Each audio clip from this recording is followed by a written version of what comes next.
এটা আপনি আপনার এলাকার ভাইকে বুঝান যে দেখো এটা কি, এটা সন্ত্রাসী। আমার নবী কাবা চত্বরে দাঁড়ায় রয়েছে, কাবায় দাঁড়ায় আল্লাহ রসুল সাল্লাল্লাহু আলাইহি সাল্লাম ইবাদত করবে। ওই পাপিষ্ঠ আবার আসছে উকবা। আসার পর নবীর গলা মুবারকের মধ্যে একটা চাদর পেঁচাইছে। চাদর পেঁচায় চাদর দুই দিক থেকে এইভাবে জোরে টান দিছে, এইভাবে চাদর পেঁচায় নবীর গলায় জোরে টান দিছে। বুঝান, আপনি প্রতিবেশীর বুঝান, এই ঘটনা শোনান। বুখারীতে আসছে যে আমার নবীর গলার মধ্যে এক পাপিষ্ঠ কাফের উকবা এইভাবে চাদর দুই পাশ দিয়ে পেঁচায় এইভাবে টান দিছে যে রসুলকে ফাঁসি দিয়ে মেরে ফেলবে। আবু বকর সিদ্দিক রাদিয়াল্লাহু তাআলা আনহু আসছে। আসার পর তার একটা ধাক্কা মারছে। ধাক্কা মেরে আবু বকর সিদ্দিক রাদিয়াল্লাহু তাআলা আনহু বললেন, আতাকতুলুনা রাজুলান আইয়াকুলা রাব্বি আল্লাহ ওয়া ক্বাদ জাআকুম বিল বায়িনাতি মির রাব্বিকুম। একটা মানুষকে কি এই কারণে তোমরা হত্যা করবা যে ব্যক্তি বলে আমার রব হলেন আল্লাহ, রব্বি আল্লাহ, যে ব্যক্তি বলে আমার রব হলো আল্লাহ, ওয়া ক্বাদ জাআকুম বিল বায়িনাতি মির রাব্বিকুম, আর তিনি এই রব যে আল্লাহ এটার সপক্ষে তোমাদের কাছে প্রমাণ আদিও পেশ করেছে, এগুলা নিয়ে উপস্থিত হয়েছে, এরপরেও কি লোকটাকে তোমরা হত্যা করবা? এইভাবে আবু বকর সিদ্দিক তাকে সরায়া দিছে। আমি আপনাদের কাছে জানতে চাই, এইভাবে আমার নবীর গলার মধ্যে চাদর পেঁচায় দুই দিক থেকে টান দেওয়া, এটা কি সন্ত্রাসী কিনা? আবু জাহেল ওর ওটের নারী বুড়ি আইনা আল্লাহ রসুলের কাঁধের উপরে দেওয়া, এটা সন্ত্রাসী কিনা? এইভাবে একদিন দুই দিন না, এক বছর দুই বছর না, টানা 13 বছর রসুল আর সাহাবীদের উপর সন্ত্রাসী কর্মকাণ্ড চালিয়েছে কাফেররা। কয় বছর? তাহলে বলেন তো কি বুঝলাম আমরা? মুসলমানরা আগে আক্রমণ করছে না সন্ত্রাসী করছে কাফেররা 13 বছর? বলেন, আক্রমণ কি আগে মুসলমানরা করছে না কাফেররা? কয় বছর? 13 বছর সাহাবা নবীর উপর এইভাবে অত্যাচার করছে। এরপর 13 বছর পর আল্লাহ আয়াত নাজিল করছে সূরা হজর 39-40 নম্বর আয়াত। আল্লাহ বলেন, উযিনা লিল্লাযীনা ইউকাতালুনা বিআন্নাহুম যুলিমু, যাদেরকে আক্রমণ করা হচ্ছে, উযিনা, এবার তাদেরকে জিহাদের অনুমতি দেওয়া হলো। উযিনা, অনুমতি দেওয়া হয়েছে। লিল্লাযীনা ইউকাতালুনা, যাদেরকে আক্রমণ করা হচ্ছে তাদেরকে জিহাদের অনুমতি দেওয়া হলো। কেন? বিআন্নাহুম যুলিমু, তাদেরকে জুলুম করা হয়েছে, তারা মাজলুম। এই তারা কারা? নবী আর সাহাবায়ে কেরাম। কত বছর? কত বছর? এইভাবে আপনি পাশের এলাকার লোকটারে বুঝান, বুঝাইয়া বলেন, কাকা এই 13 বছর যে কাজগুলা করছে ঠিক হয়েছে? তখন বলবে না, এগুলো তো অন্যায় হয়েছে, আবু জাহেল তো কামগুলা ঠিক করে নাই। তখন আপনি বলবেন এরপর আল্লাহ 13 বছর পর জিহাদের বিধান দিয়েছে, এই সন্ত্রাস নামক অপবিত্রতা দূর করার জন্য পবিত্র জিহাদ আল্লাহ দিয়েছেন। 13 বছরের অপবিত্রতা যেন দূর করে, তখন আল্লাহ জিহাদের বিধান দিয়েছে। তাহলে অপবিত্র সন্ত্রাসগিরি কয় বছর করছে কাফেররা? এর 28 পারা 8 নম্বর পৃষ্ঠা, সূরার নাম সূরাতুল মুমতাহিনা। এই সূরা থেকে কয়েকটি আয়াতে কারিমা আপনাদের সামনে তেলাওয়াত করলাম। হাফিজি কোরআন মাজিদ অনুযায়ী 28 পারা 8 নম্বর পৃষ্ঠা, সূরার নাম সূরাতুল মুমতাহিনা। সূরা হাশরের যে পরের যে সূরাটা, ওই সূরার নামই সূরাতুল মুমতাহিনা। এই সূরা থেকে কয়েকটি আয়াতে কারিমা তেলাওয়াত করলাম। এই সূরাটা মদিনায় অবতীর্ণ হয়েছে। সূরাতে আয়াত সংখ্যা 13টি। এই সূরার মধ্যে মৌলিকভাবে 4টি বিষয় আলোচনা হয়েছে। প্রথম 9 আয়াত পর্যন্ত একটি বিখ্যাত ঘটনাকে কেন্দ্র করে এই সূরার মধ্যে আলোচনা হয়েছে। 10 এবং 11 নম্বর আয়াতে কঠিন একটা সমস্যার কথা আলোচনা হয়েছে। একদম মুসলিম নারী মক্কা থেকে হিজরত করে মদিনায় চলে গেছে। ওই মুসলিম নারীদের স্বামীরা ছিল কাফের। আবার আরেক দল মুসলিম পুরুষ, তাদের স্ত্রীরা ছিল কাফেরা। কঠিন এক সমস্যার মধ্যে পড়ে গেছে। মুসলিম নারীরা চিন্তা করতেছে, আমরা যে মুসলমান হইলাম, কাফের স্বামীরা কি এখনো আমাদের স্বামী? আর মুসলমান পুরুষ যারা, তারাও চিন্তিত যে যেই সমস্ত নারীরা মুসলমান হয় নাই আমাদের বিবি অনেকে আছে, তো তারা কি এখনো আমাদের বিবি? এই এক সমস্যায় পড়ে গেছে। এই সমস্যার সমাধান দেওয়া হয়েছে সূরা মুমতাহিনার 10-11 নম্বর আয়াত। 12 নম্বর আয়াতে আলোচনা করা হয়েছে যে সমস্ত মুসলিম নারীরা ইসলামের ছায়াতলে আসবে তারা কিছু অপরাধ কর্মকাণ্ড ছেড়ে দিতে হবে, আর ওই অপরাধ ছাড়ার ক্ষেত্রে নবীর কাছে বায়াত গ্রহণ করতে হবে।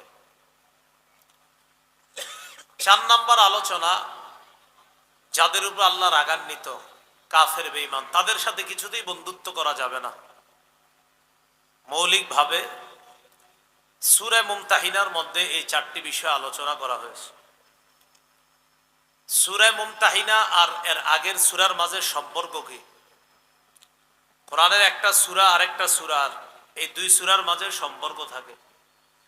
সূরা মুমতাহিনার আগের সূরার নাম সূরা হাশর। সূরা হাশরের সাথে সূরা মুমতাহিনার কি সম্পর্ক?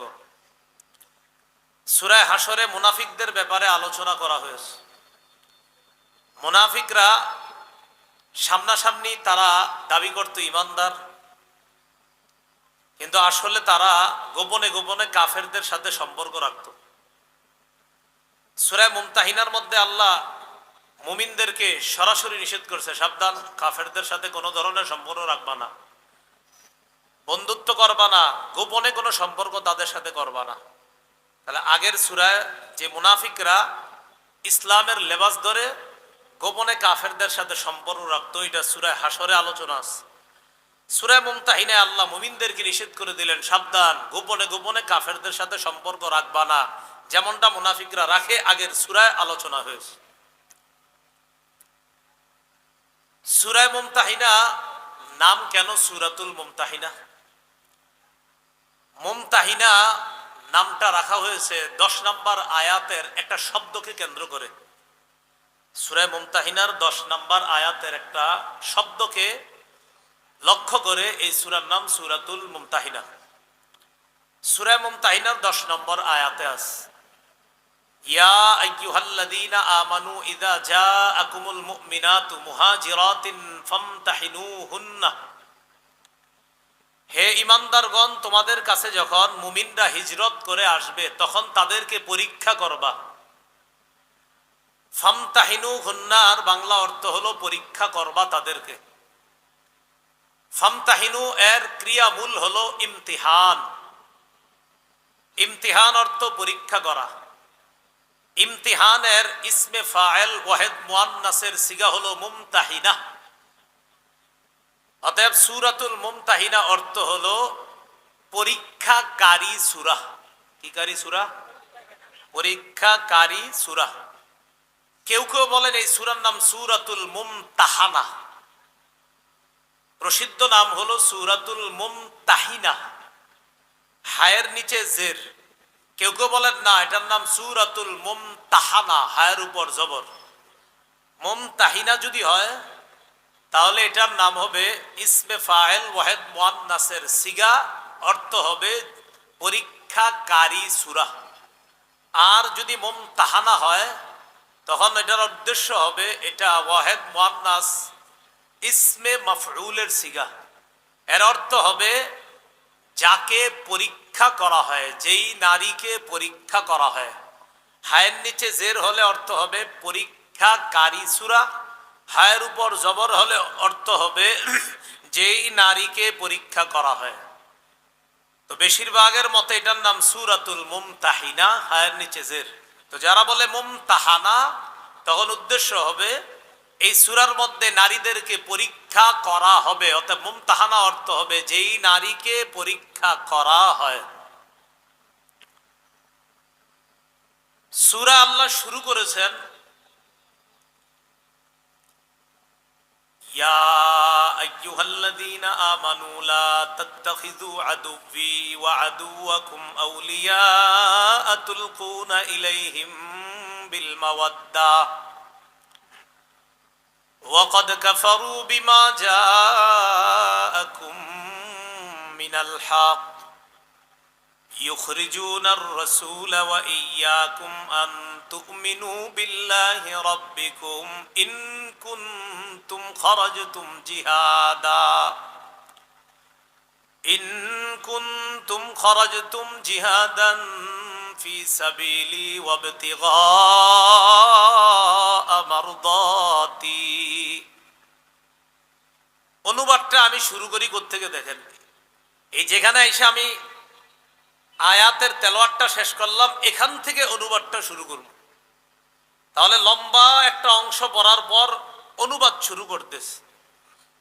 ইন কুনতুম খরজতুম জিহাদান ফি সাবিলি ওয়াবতিগা মারদাতি, যদি তোমরা আমার রাস্তায় জিহাদ করার ইচ্ছা করে থাকো আর আমার সন্তুষ্টি কামনা করে থাকো, যদি তোমরা আমার রাস্তায় জিহাদ করার ইচ্ছা করে থাকো এবং আমার সন্তুষ্টি কামনা করে থাকো, তাহলে হে ঈমানদারগণ। এবার অনুবাদ সূরার শুরুতে এসে গেলাম।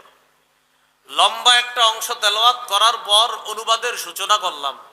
যদি তোমরা আমার রাস্তায় জিহাদ করার ইচ্ছা করে থাকো এবং আমার সন্তুষ্টি কামনা করে থাকো, তাহলে হে ঈমানদারগণ। এ হলো সূরার শুরু। ইয়া আইয়ুহাল্লাযীনা আমানু, হে ঈমানদারগণ। হে ঈমানদারগণ কি? অনুবাদটা শুরু করলাম কিভাবে?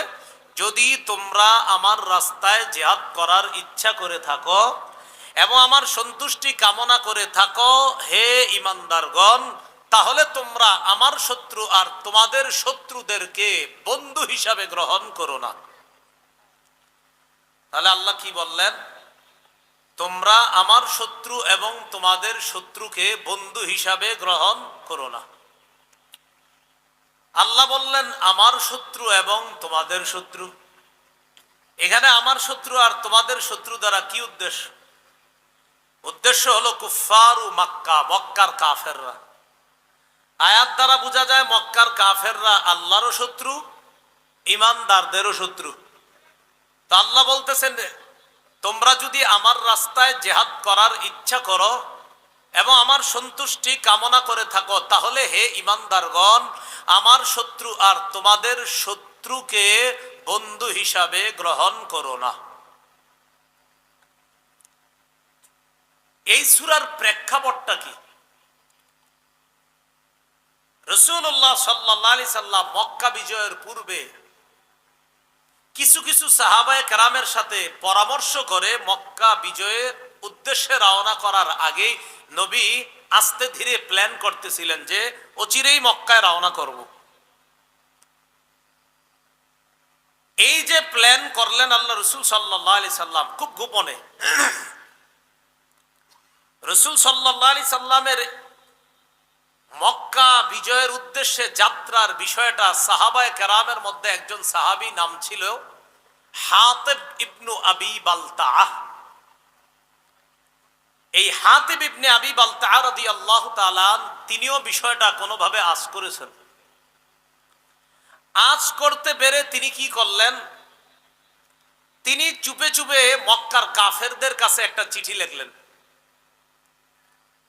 কি লিখলেন চিঠির মধ্যে? যে আল্লাহ রাসূল কিন্তু অচিরেই তোমাদের বিরুদ্ধে অভিযান পরিচালনা করার জন্য রওনা করবে।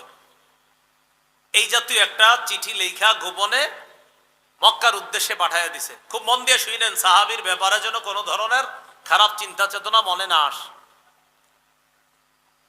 তো যিনি লেখলেন চিঠিটা তার নাম হাতিব ইবনু আবি বালতাআহ। তিনি চিঠিটা পাঠাই দিলেন কোথায়? মক্কার উদ্দেশ্যে।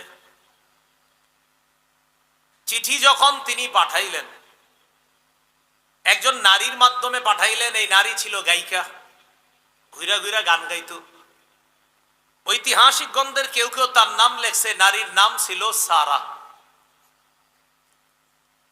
তার কাছে চিঠিটা দিয়ে দিস, তুমি মক্কার অমুক অমুক লিডারের কাছে এই চিঠিটা পৌঁছায় দিবা। আল্লাহ পাক রব্বুল আলামিন এই বিষয়টা রাসূলুল্লাহ সাল্লাল্লাহু আলাইহি সাল্লামের কাছে জানায়া দিলেন যে আপনার সাহাবীদের মধ্য থেকে একজন গোপন সংবাদটা একজন নারীর মাধ্যমে মক্কার উদ্দেশ্যে অলরেডি প্রেরণ করে দিছে একটা চিঠির মধ্যে লেখা, আপনি তাড়াতাড়ি ওই নারীকে আটকের ব্যবস্থা করেন। আল্লাহ পরিপূর্ণভাবে ওহির মাধ্যমে নবীকে বিষয়টা জানায় দিলেন। ওই নারী গোপন চিঠিটা নিয়ে রওনা করছে। আপনাদের মনে প্রশ্ন আসছে, হুজুর একজন সাহাবী এরকম গোপন চিঠি কেন লেখছে? আসছে না প্রশ্নটা? পুরাটা শুনেন, প্রশ্ন থাকবে না ইনশাআল্লাহ। এই বিষয়টা সহিহ বুখারীতে বিস্তারিতভাবে একটা হাদিসে আসছে। সহিহ বুখারীর 3007 নম্বর হাদিস। হাদিসের বর্ণনাকারী আলী ইবনে আবি তালেব রাদিয়াল্লাহু তাআলা আনহু। আলী রাদিয়াল্লাহু তাআলা আনহু বলেন, বাআসানি রাসূলুল্লাহ সাল্লাল্লাহু আলাইহি ওয়াসাল্লাম আনা ওয়াজ জুবাইর ওয়াল মিকদাদ ইবনুল আসওয়াদ। আলী রাদিয়াল্লাহু তাআলা আনহু বলেন, রাসূলুল্লাহ সাল্লাল্লাহু আলাইহি সাল্লাম ওহির মাধ্যমে বিষয়টা জেনে আমাদের তিনজনকে প্রেরণ করলেন ওই নারীকে আটক করার জন্য। কোন তিনজন? এই তিনজনের নাম যদি পারেন একটু কষ্ট করে মনে রাখবেন। বলেন, আলী, জুবাইর, মিকদাদ রাদিয়াল্লাহু আনহুম। কয়জন নাম বললাম? তিনজন। আলী, জুবাইর, মিকদাদ। তো হযরত আলী বলেন, বাআসানি রাসূলুল্লাহ সাল্লাল্লাহু আলাইহি সাল্লাম আনা, নবী আমাকে পাঠাইলেন, মানে আমি আলীকে পাঠাইলেন। ওয়াজ জুবাইর, এবং জুবাইরকে পাঠাইলেন। ওয়াল মিকদাদ ইবনুল আসওয়াদ, আর মিকদাদ ইবনুল আসওয়াদকে পাঠাইলেন। আমাদেরকে পাঠানোর প্রাক্কালে আল্লাহ রাসূল সাল্লাল্লাহু আলাইহি সাল্লাম বললেন, ইনতালিকু, তোমরা তাড়াতাড়ি রওনা করো। হাত্তা তাতু রাউজাতা খাখিন, রওনা করে তোমরা তাড়াতাড়ি রওজায়ে খাখ নামক একটা জায়গা আছে, ওই জায়গায় দ্রুত পৌঁছো তোমরা। আমার সাথে জায়গাটার নাম বলতে হবে। বলেন, রওজায়ে খাখ। আবার রওজায়ে খাখ। রাসূলুল্লাহ সাল্লাল্লাহু আলাইহি সাল্লাম বললেন, ইনতালিকু, রওনা করো। হাত্তা তাতু রাউজাতা খাখিন, তোমরা একটা জায়গায় গিয়ে খুব দ্রুত পৌঁছো। ওই জায়গাটার নাম জানি কি? খাখ। ফাইন্না বিহা যায়িনা, সেখানে একজন মহিলা আছে, গায়িকা আছে। মাআহা কিতাবুন, ওই মহিলার সাথে একটা চিঠি আছে। সুবহানাল্লাহ। খুযুহু মিনহা, ওই চিঠিটা তার থেকে গ্রহণ করবা। হযরত আলী রাদিয়াল্লাহু তাআলা আনহু আর ওই দুই সাহাবী, বাকি দুইজন ওলামা হযরত ছাড়া ওই দুজনের নাম কি জানি? অন্যরা বলেন তো, আলেমরা ছাড়া অন্য কেউ? আরেকজন মিকদাদ। মোট তিনজন। একজনের নাম আলী, আরেকজন। তা আমরা রওনা করলাম। রওনা করার পর তিনি বলেন, তাআদা বিনা খাইলুনা, দ্রুত আমাদের বাহন আমাদেরকে নিয়ে চললো, ছুটে চললাম, আমরা খুব দ্রুত ছুটে চললাম। চলতে চলতে ইনতালাকনা, চলতে লাগলাম। হাত্তা ইনতাহাইনা ইলা রাউজাতি খাখিন, নবী যেই জায়গার কথাটা বলছে আমরা চলতে চলতে দ্রুত ওই জায়গায় পৌঁছে গেলাম, তথা রাউজাতু খাখ নামক জায়গায় আমরা পৌঁছে গেলাম। সেখানে পৌঁছার পর ফাইদা নাহনু বিজ্জাইনা, হঠাৎ দেখি ওই মহিলা, যে মহিলার কথা নবী বলছে, মহিলারে সরাসরি বললাম, আখরিজিল কিতাবা, চিঠিটা দাও। কোনো ভূমিকা ছাড়াই বললাম, চিঠিটা দাও। ফাকুলনা, আমরা বললাম, আখরিজিল কিতাব, চিঠিটা দাও। মহিলা কয়, মানে পুরা মহিলা কয়, কিসের চিঠি? মা মাই মিন কিতাব, আমার কাছে কোনো চিঠি নেই। হযরত আলী বলছেন, তোমার কাছে চিঠি আছে। যেহেতু আল্লাহর রাসূল বলছেন, এর মানে তোমার কাছে চিঠি আছে, এতে কোনো সন্দেহ নাই, চিঠি তাড়াতাড়ি দাও। হযরত আলী এক পর্যায়ে বললেন, লাতুখরিজিনাল কিতাব আও লানুলকিয়ান্নাত থিয়াব। হযরত আলী বলেন, লাতুখরিজিনাল কিতাব আও লানুলকিয়ান্নাত থিয়াব, হয়তো চিঠি দাও, না হয় যে কোনো মাধ্যমে, হয়তো মহিলা ইত্যাদি ডেকে এনে হলেও তোমার কাপড় খুলে তোমার ভিতর থেকে চিঠি বের করার ব্যবস্থা করতে আমরা বাধ্য হব, কারণ চিঠি তোমার কাছে আছে, এতে কোনো সন্দেহ নাই। এখন চিঠি কি দিবা না দিবা না সেটা বলো। মহিলা কি করছে দেখেন, ফাখরাজাতহু মিন ইকাসিহা, খোপার ভিতর থেকে চিঠি বের করছে, চুলের খোপার ভিতর থেকে চিঠি বের করছে। চিঠি বের করার পর হযরত আলী, জুবায়ের, মিকদাদ তারা চিঠি নিয়ে তাড়াতাড়ি চলে আসছে মদিনায়। রাসূলুল্লাহ সাল্লাল্লাহু আলাইহি সাল্লামের কাছে চিঠি পৌঁছানোর পর চিঠি খুলে দেখা গেল ফাইদা ফীহি মিন হাতিব ইবনে আবি বালতা ইলা উনাসিম মিনাল মুশরিকিন মিন আহলি মক্কাহ ইউখবিরুহুম বিবাদি আমরি রাসূলিল্লাহি সাল্লাল্লাহু আলাইহি ওয়াসাল্লাম। চিঠি খোলা হলো।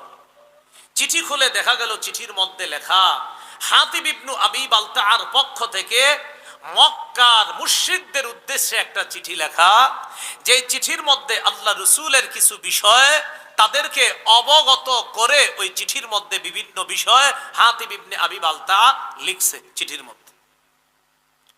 তাড়াতাড়ি ডাকছে, হাতিবকে ডাকো। হাতিব ইবনে আবি বালতা রাদিয়াল্লাহু তাআলা, সবাই বলেন রাদিয়াল্লাহু তাআলা, আবার বলেন সবাই। তাকে ডাকছে। ডাকার পর রাসূলুল্লাহ সাল্লাল্লাহু আলাইহি সাল্লাম বললেন, মা হাদা ইয়া হাতিব। হাতিব, এটা কি? এটা কি বলো? হাতিব ইবনে আবি বালতা বললেন, লা তাজাল আলাইয়া ইয়া রাসূলুল্লাহ, হুজুর আমার ব্যাপারে দ্রুত সিদ্ধান্ত নিয়েন না, আমার কথা একটু শুনেন। রাসূলুল্লাহ সাল্লাল্লাহু আলাইহি সাল্লামকে হাতিব ইবনে আবি বালতা এবার বললেন, হুজুর আমি এই চিঠিটা লিখছি মক্কার মুশরিকদের কাছে, আপনি আমার ব্যাপারে দ্রুত সিদ্ধান্ত নিয়েন না, চিঠিটা আমি লিখছি তাদের কাছে। আপনার সাথে যে মুহাজির সাহাবী যারা আছে ইয়া রাসূলুল্লাহ, কানা মাআকা মিনাল মুহাজিরিনা লাহুম কারাবাতুন ইয়াহমুনা বিহা আমওয়ালাহুম ওয়া আহলিহিম।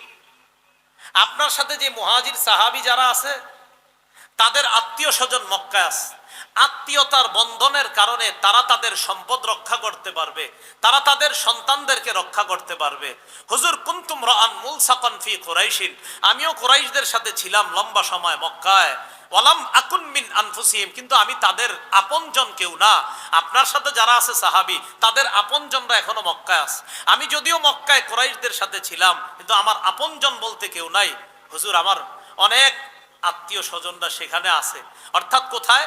মক্কায় যেই জায়গায় সাহাবীদের আপনজন আছে, তো আমার কিছু রিলেটিভ আছে যারা এখনো মক্কায় রয়ে গেছে, তো তাদের আপনজন বলতে মক্কায় কেউ নাই। আমি চিন্তা করলাম আমি যদি একটা চিঠি লিখি, এই চিঠি লেখার কারণে আমি চিন্তা করলাম ফাআহবাবতু, আমি এই ইচ্ছা করলাম ইদফাতা যালিকা মিনান নাসাবি ফিহিম, যেহেতু আমার বংশের কোনো সম্পর্ক নাই, তাই আমি চিন্তা করলাম একটা চিঠি লিখি। আমি একটা চিঠি লিখলে তাদের সাথে একটা ভালো সম্পর্ক হবে।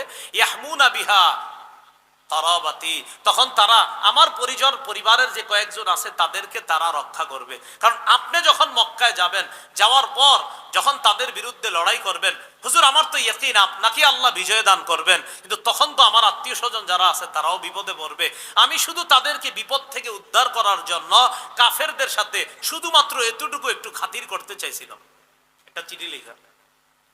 এটা বলার পর নবীজি বললেন, হুজুর বিশ্বাস করেন, মা ফাআলতু যালিকা, আমি এটা এই কারণে করি নাই কুফরন, যে আমি কাফের হয়ে গেছি, ওয়ালা ইরতিদাদান, আমি দিন থেকে বের হয়ে মুরতাদ হয়ে গেছি এই জন্য আমি করি নাই, ওয়ালা রিদান বিল কুফরি বাদাল ইসলাম, আমি ইসলাম গ্রহণ করার পর আবার কুফরিকে পছন্দ করে নিয়েছি, বিষয়টা এমন না।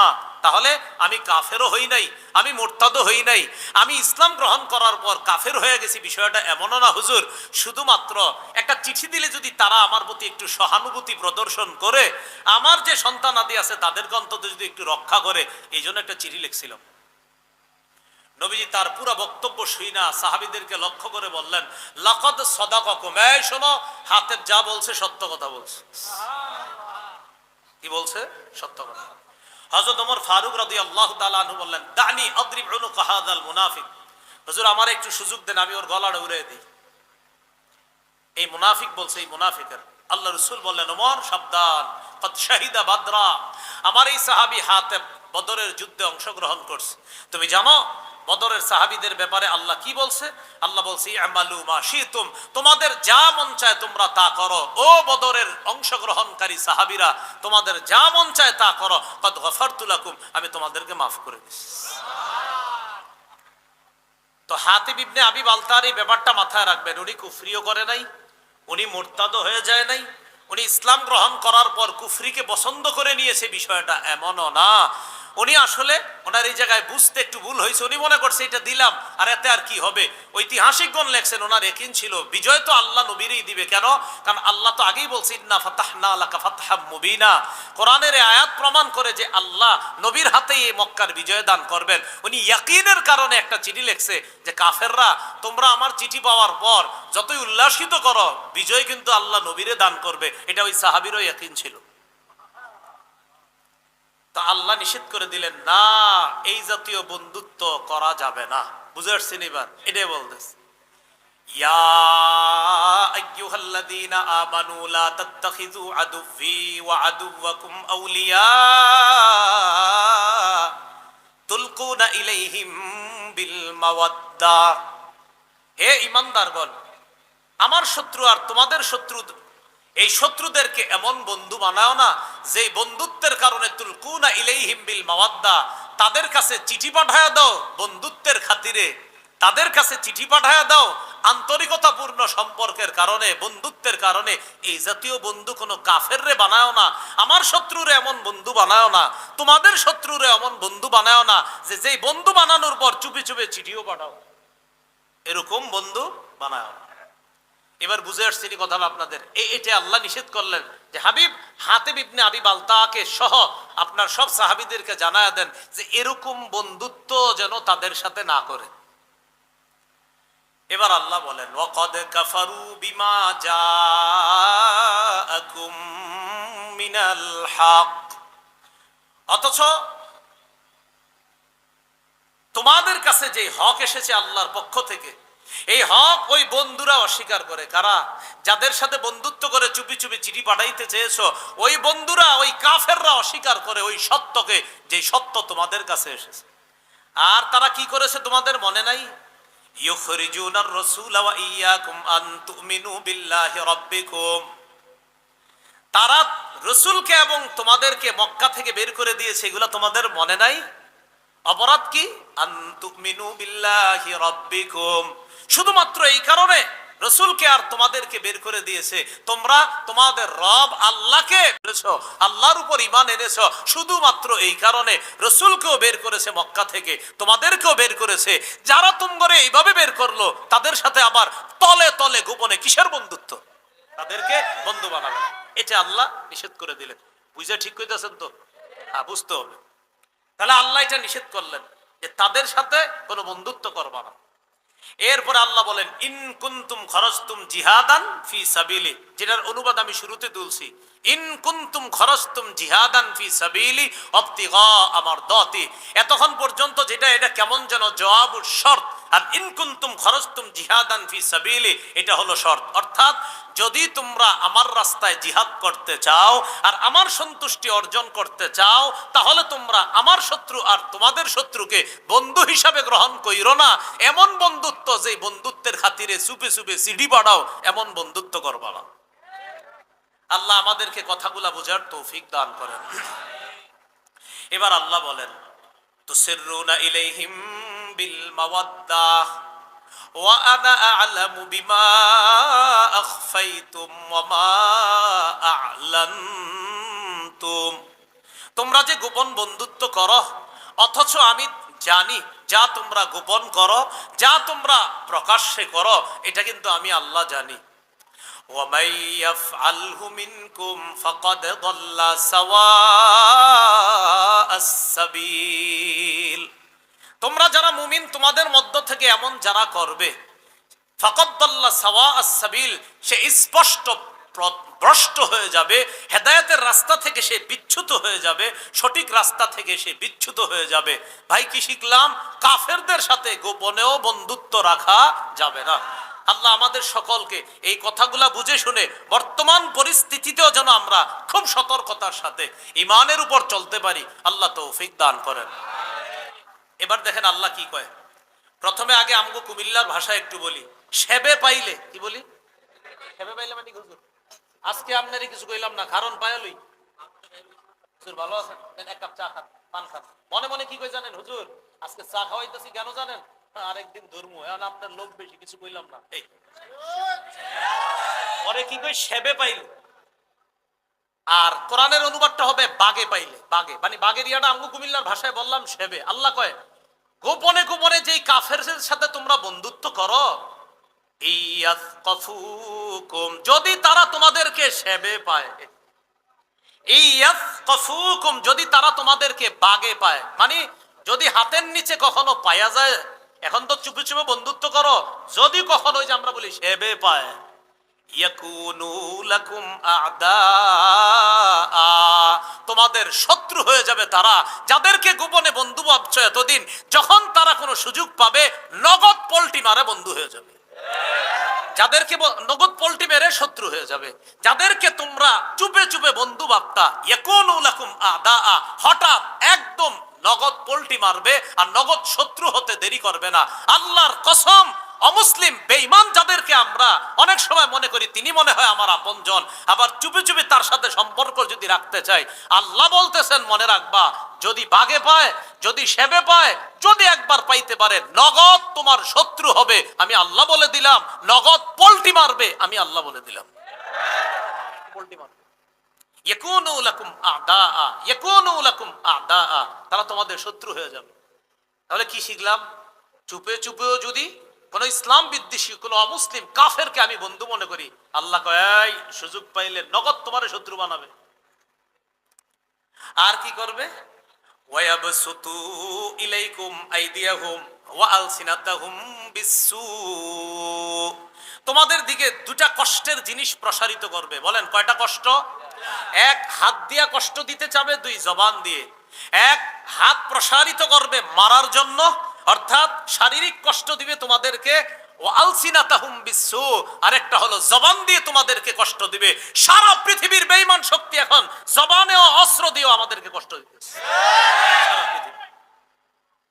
তো এই জন্য আল্লাহ বলছে ইয়াবসুতু ইলাইকুম, হাত প্রসারিত করবে তোমাদের দিকে, আইদিয়াহুম, তাদের হাত, ওয়া আলসিনাতাহুম, তাদের জিহ্বা, বিসসুই, কষ্ট দেওয়ার জন্য প্রসারিত করবে। এই জন্য মনে রাখবেন, অনেক সময় কুফরি শক্তি যেগুলা, এগুলা মাঝে মাঝে এক হয়ে কয় আরে এই কাজটা ঠিক হয় নাই, তা আপনি মনে রাখেন সব কুফরি শক্তি মুসলমানের বিরুদ্ধে এক, সব কুফরি। আল্লাহ এখনো আমাদেরকে বুঝার তৌফিক দান করেন। তাহলে এই অনুবাদটা আবার মনে রাখেন, ইয়াসকাফুকুম, যাদেরকে গোপনে বন্ধু ভাবো, যাদের কাছে গোপন বন্ধুত্বের হাত বাড়াও, তারা যদি তোমাদেরকে বাগে পায়, আমগো কুমিল্লার ভাষায় সেবে পায়, ইয়াকুনু লাকুম আ'দাআ, তারা তোমাদের শত্রু হয়ে যাবে। ওয়ায়াবসুতু ইলাইকুম, তারা তোমাদের দিকে প্রসারিত করবে, আইদিয়াহুম, হাত, ওয়া আলসিনাতাহুম, জিহ্বা, বিসসুই, কষ্ট দেওয়ার জন্য। আর কামনা করবে কি জানো? ওয়াওয়াদ্দু লাউ তাকফুরুন, আর কামনা করবে তোমরা সবাই যদি কাফের হয়ে যাইতা। নাউজুবিল্লাহ। কামনা করবে কি? তোমরা সবাই যদি কাফের হয়ে যাইতা।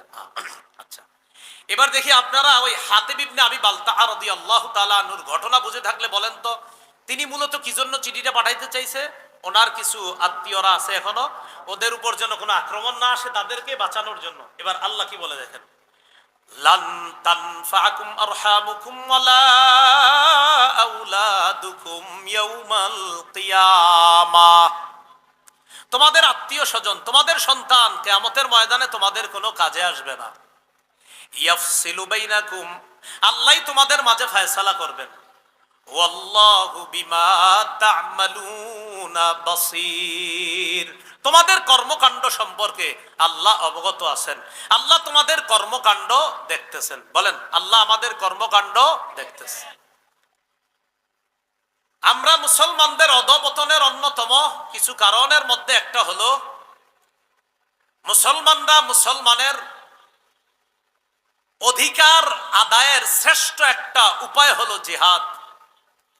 এই জিহাদ মুসলমান এমন ভাবে ভুলে যাচ্ছে যেন জিহাদ যে একটা ফরজ বিধান সময় মতো, এটা মুসলমান নাম শুনলেই জিহাদ।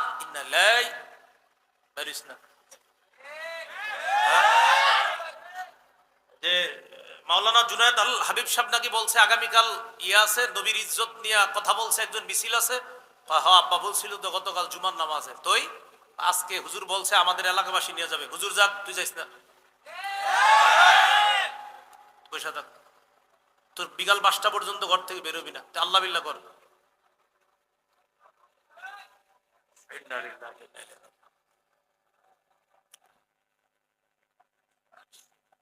বলছিলাম মুসলমানরা অধঃপতনের অন্যতম একটা কারণ মুসলমানদের, সেটা হলো মুসলমান জিহাদের সঠিক অর্থ না জানা এবং জিহাদের ব্যাপারে মুসলমানদেরকে উল্টা পাল্টা বুঝানো আর সেটা তারা বুঝে নেওয়া।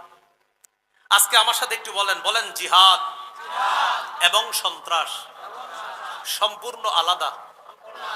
সন্ত্রাস অপবিত্র, জিহাদ পবিত্র। বিশ্ব সন্ত্রাস বলেন, বিশ্ব সন্ত্রাস মুক্ত দেখতে চাইলে, এবার বলেন বিশ্বকে সন্ত্রাস মুক্ত দেখতে চাইলে সন্ত্রাস প্রতিহত করার শ্রেষ্ঠ ঔষধ প্রয়োগ করতে হবে। সন্ত্রাস নামক অপবিত্র, বলেন সন্ত্রাস নামক অপবিত্র কর্মকাণ্ড দূর করার শ্রেষ্ঠ পবিত্র পদ্ধতি হলো জিহাদ।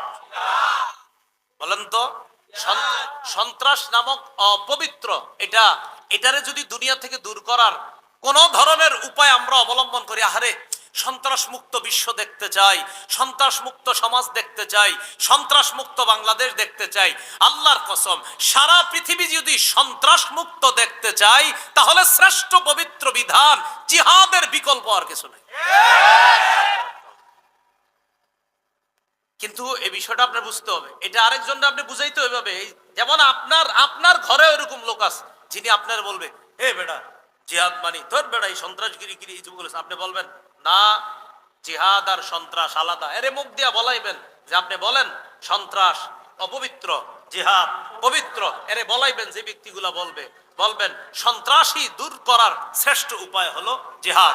এরপরে তারে বুঝাবেন আবু জাহেল সন্ত্রাসী ছিল, নমরুদ সন্ত্রাসী ছিল, ফেরাউন সন্ত্রাসী ছিল, আবু জাহেল এমন সন্ত্রাসী ছিল, কাবা চত্বরে আমার হাবিব নামাজের মধ্যে দাঁড়াইছে, উকবা ইবনে আবি মুআইদ বুখারীর বর্ণনা, উকবা ইবনে আবি মুআইদরে পাঠাইছে, আবু জাহেল ঘোষণা করছে কে পারবা অমুক এলাকায় যাওয়ার পর আইয়ুকুম ইয়াতি বিজাজুরি আলি ফুলান, অমুক এলাকার ওটের নারী বুড়ি রক্ত গোবর গুলা আনবা, আনার পর মুহাম্মদ যখন সেজদায় যাবে সাল্লাল্লাহু আলাইহি ওয়াসাল্লাম, সেজদায় যাওয়ার পর অমুক এলাকার ওটের নারী বুড়ি পচা রক্ত মুহাম্মদের কাঁধের উপর দিবা, এরকম কে পারবা?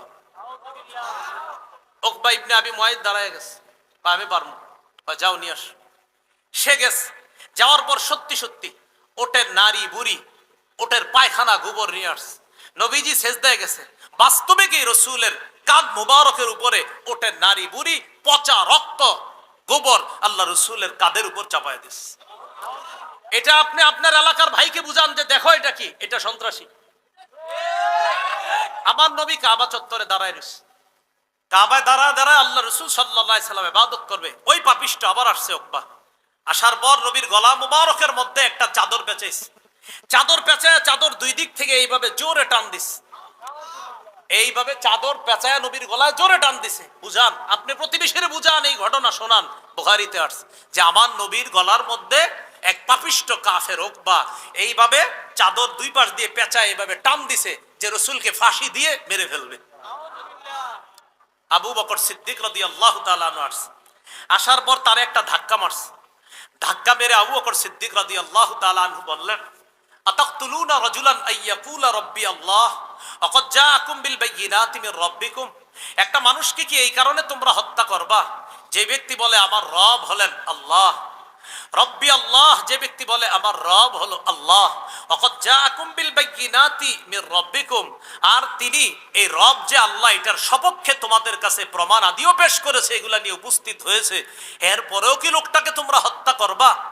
এইভাবে আবু বকর সিদ্দিক তাকে সরায়া দিছে। আমি আপনাদের কাছে জানতে চাই, এইভাবে আমার নবীর গলার মধ্যে চাদর পেঁচায় দুই দিক থেকে টান দেওয়া, এটা কি সন্ত্রাসী কিনা? আবু জাহেল ওর ওটের নারী বুড়ি আইনা আল্লাহ রসুলের কাঁধের উপরে দেওয়া, এটা সন্ত্রাসী কিনা? এইভাবে একদিন দুই দিন না, 1 বছর 2 বছর না, টানা 13 বছর রসুল আর সাহাবীদের উপর সন্ত্রাসী কর্মকাণ্ড চালিয়েছে কাফেররা। কয় বছর? তাহলে বলেন তো কি বুঝলাম আমরা? মুসলমানরা আগে আক্রমণ করছে না সন্ত্রাসী করছে কাফেররা 13 বছর? বলেন, আক্রমণ কি আগে মুসলমানরা করছে না কাফেররা? কয় বছর? 13 বছর সাহাবা নবীর উপর এইভাবে অত্যাচার করছে। এরপর 13 বছর পর আল্লাহ আয়াত নাজিল করছে সূরা হজর 39-40 নম্বর আয়াত। আল্লাহ বলেন, উযিনা লিল্লাযীনা ইউকাতালুনা বিআন্নাহুম যুলিমু, যাদেরকে আক্রমণ করা হচ্ছে, উযিনা, এবার তাদেরকে জিহাদের অনুমতি দেওয়া হলো। উযিনা, অনুমতি দেওয়া হয়েছে। লিল্লাযীনা ইউকাতালুনা, যাদেরকে আক্রমণ করা হচ্ছে তাদেরকে জিহাদের অনুমতি দেওয়া হলো। কেন? বিআন্নাহুম যুলিমু, তাদেরকে জুলুম করা হয়েছে, তারা মাজলুম। এই তারা কারা? নবী আর সাহাবায়ে কেরাম। কত বছর? কত বছর? এইভাবে আপনি পাশের এলাকার লোকটারে বুঝান, বুঝাইয়া বলেন, কাকা এই 13 বছর যে কাজগুলো করছে ঠিক হয়েছে? তখন বলবে, না এগুলো তো অন্যায় হয়েছে, আবু জাহেল তো কামগুলো ঠিক করে নাই। তখন আপনি বলবেন, এরপর আল্লাহ 13 বছর পর জিহাদের বিধান দিয়েছে, এই সন্ত্রাস নামক অপবিত্রতা দূর করার জন্য পবিত্র জিহাদ আল্লাহ দিয়েছেন। 13 বছরের অপবিত্রতা যেন দূর করে, তখন আল্লাহ জিহাদের বিধান দিয়েছে।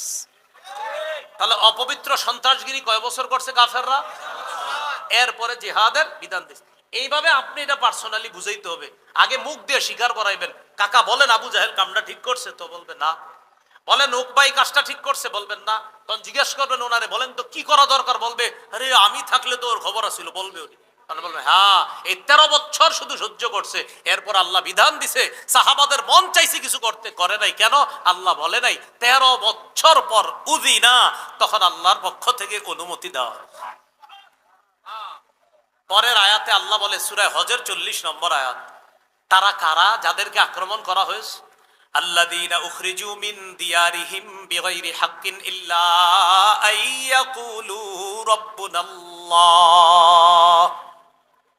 যাদেরকে তাদের ঘর থেকে বের করে দেওয়া হয়েছে অন্যায়ভাবে। তাদের অন্যায়টা কি? বলার পরে নাউজুবিল্লাহ পড়বেন। তাদের অন্যায় হলো তারা এটা বলতো আমাদের রব হলো আল্লাহ। আল্লাহকে রব বলাটা কাফেররা অন্যায় হিসেবে সাব্যস্ত করছে। আল্লাহ আমার রব, এটা হলো অন্যায় তাদের। যে তোমরা আল্লাহরে রব বলবা, আল্লাহ কয় তারা বলতো আমাদের রব আল্লাহ। কাফেররা এটাকে অপরাধ সাব্যস্ত করে তাদেরকে মক্কা থেকে বের করে দিচ্ছে। এবার আল্লাহ বলেন, ওয়ালাউলা দাফউল্লাহিন নাস বা'দাহুম বিবা'দিল লাহুদ্দিমাস সাওয়ামি'উ ওয়া বি'উ ওয়া সালাওয়াতু ওয়া মাসাজিদু ইউযকারু ফীহা ইসমুল্লাহি কাসীরা।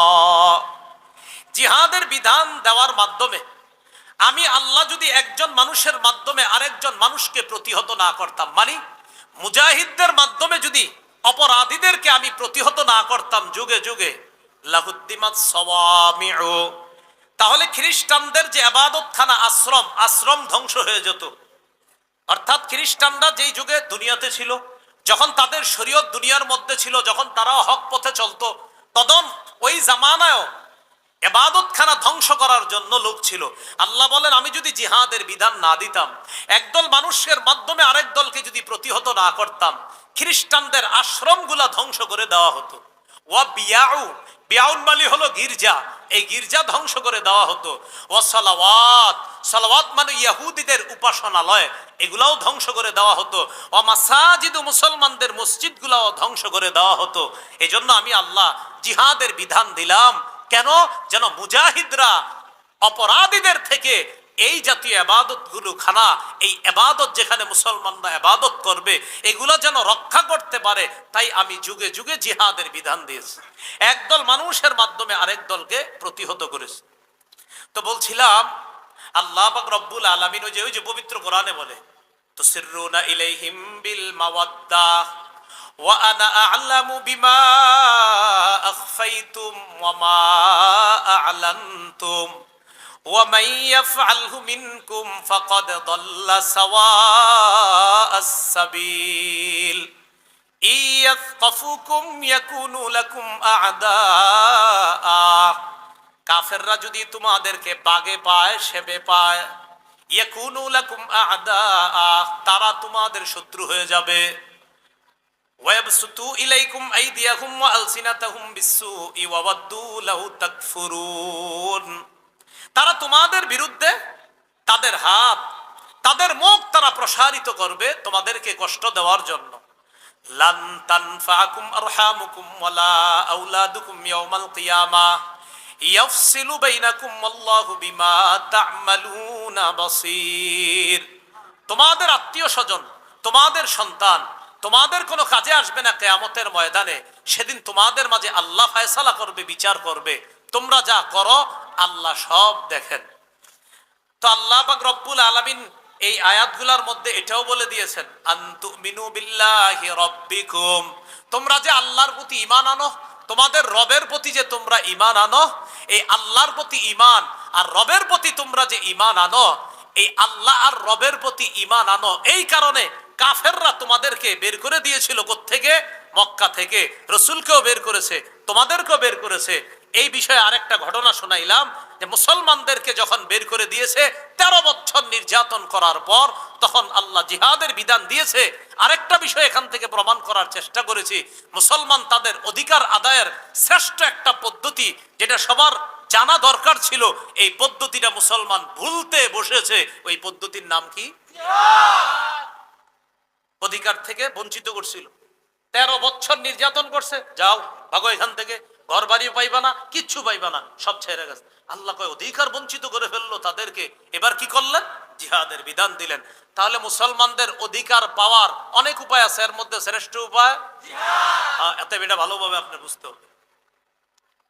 এরপর আল্লাহ পাক রব্বুল আলামিন বলেন, قد كانت لكم أسوة حسنة في إبراهيم والذين معه। হে মুসলমানগণ, হে নবীর সাহাবীগণ, ইব্রাহিম নবী আর তার সাথে যে ইমানদাররা আছে তাদের মাঝে তোমাদের জন্য উত্তম আদর্শ আছে। এই আমি আপনি আমরা আমাদের সবার জন্য ইব্রাহিম নবী আর তার অনুসারী যারা, তাদের মাঝে উত্তম আদর্শ আছে। কি উত্তম আদর্শ? মন দিয়ে শুনেন। إذ قالوا لقومهم إنا براء منكم ومما تعبدون من دون الله। ইব্রাহিম নবী তার অনুসারী তারা তাদের সম্প্রদায়কে বলেছিল, ইন্না বুরাআ, আমরা মুক্ত, মিনকুম, তোমাদের থেকে মুক্ত, আমরা সম্পর্ক ছিন্ন করলাম, মিনকুম, তোমাদের সাথে সম্পর্ক ছিন্ন করলাম, ওয়া মিম্মা তা'বুদুনা মিন দুনিল্লাহ, আল্লাহ ছাড়া যাদের ইবাদত করো তোমরা তাদের থেকেও সম্পর্ক ছিন্ন করলাম। আল্লাহ কি বলতেছে দেখেন, ও মুসলমানরা, ইব্রাহিম নবী আর তার সম্প্রদায়ের মাঝে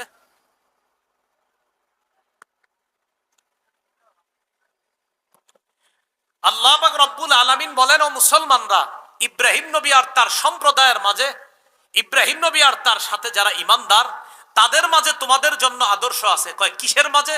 কয় যখন তারা তাদের সম্প্রদায়কে বলেছিল, হে আমাদের সম্প্রদায়, ইন্না বুরাআউ মিনকুম ওয়া মিম্মা তা'বুদুনা মিন দুনিল্লাহ, আমরা তোমাদের সাথে সম্পর্ক ছিন্ন করলাম, তোমরা যাদের ইবাদত করো আল্লাহ ছাড়া তাদের থেকেও সম্পর্ক ছিন্ন করলাম।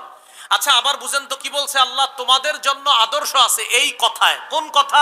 ইব্রাহিম নবী আর তার জাতি, ইব্রাহিম নবীর সাথে ঈমানদাররা তাদের সম্প্রদায়কে বলছে, হে আমাদের সম্প্রদায়, আমরা তোমাদের থেকে সম্পর্ক ছিন্ন করলাম, তোমরা আল্লাহ ছাড়া যাদের ইবাদত করো তাদের থেকেও সম্পর্ক ছিন্ন করলাম। আল্লাহ কয় এই কথায় তোমাদের জন্য আদর্শ আছে। কি আছে তোমাদের জন্য? আদর্শ আছে। কাফারনা বিকুম, আমরা তোমাদের আকীদা বিশ্বাস অস্বীকার করি। ইব্রাহিম নবী ডাইরেক্ট বলে দিছে মূর্তি পূজারী যারা তাদেরকে, আমরা তোমাদের আকীদা বিশ্বাস অস্বীকার করি।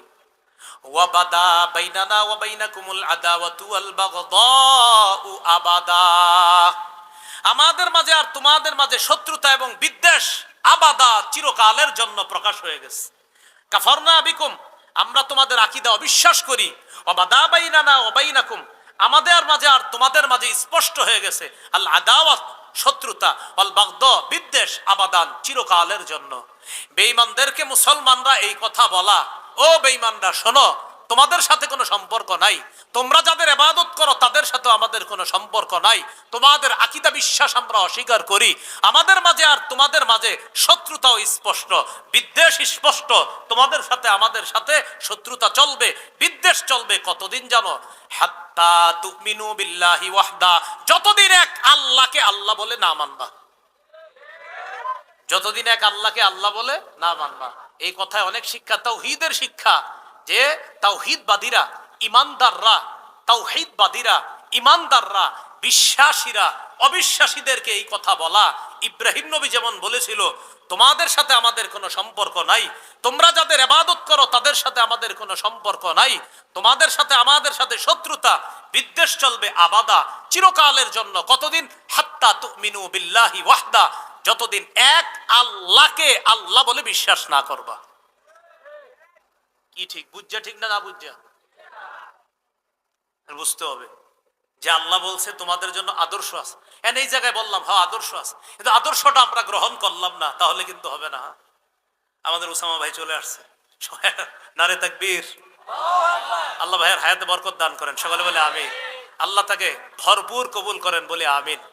তো যাই হোক, ইল্লা কাওলা ইব্রাহিম লিআবিহি লাআস্তাগফিরান্না লাক ওয়া মা আমলিকু লাকা মিনাল্লাহি মিন শাই। ইব্রাহিম আলাইহিস সালাতু ওয়াস সালামের একটা কথা ছিল,